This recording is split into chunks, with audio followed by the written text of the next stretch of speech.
Gusto kong matutong mag-gitara, pero wala akong time. Totoo kaya yon? Gusto mong malaman kung totoo yun o hindi?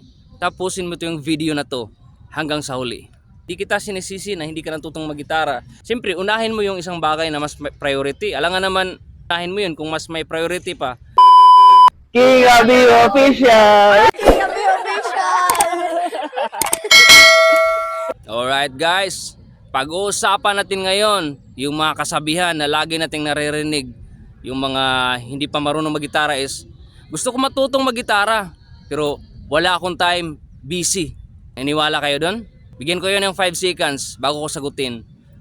1, 2, 3, 4, 5. May sagot ka na?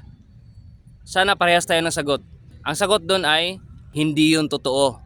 Ano lang yun? Excuses lang yun. Kasi kahit gaano ka pa kabisi guys, kahit 1000% pa yung kabisihan mo, wala akong pakialam kung anong pinagkakaabalahan mo, anong pinagkabisihan mo. Pag gusto mo talaga, maraming paraan. Gagawa ka talaga ng paraan. Nasabi lang na yun kasi nga, hindi niya binigyan ng time.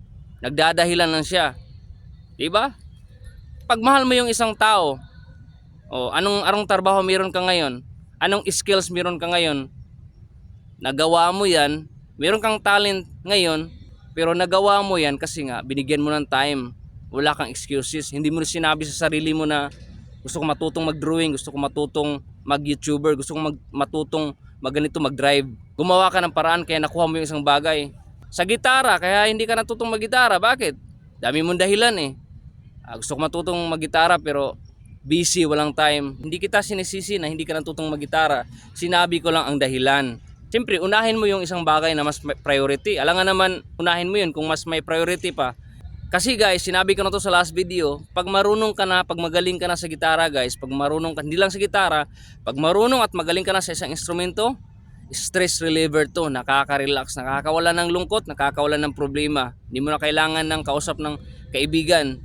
Personally, sa sarili ko, pag malungkot ako, may problema ako, gitara lang ako. Wala na, solve na yung problema ko. Hindi ko na kailangan uminom ng alak, hindi ko na kailangan maglasing, hindi ko na kailangan ng kaibigan. Kasi yung gitara, mahigit pa yun sa kaibigan.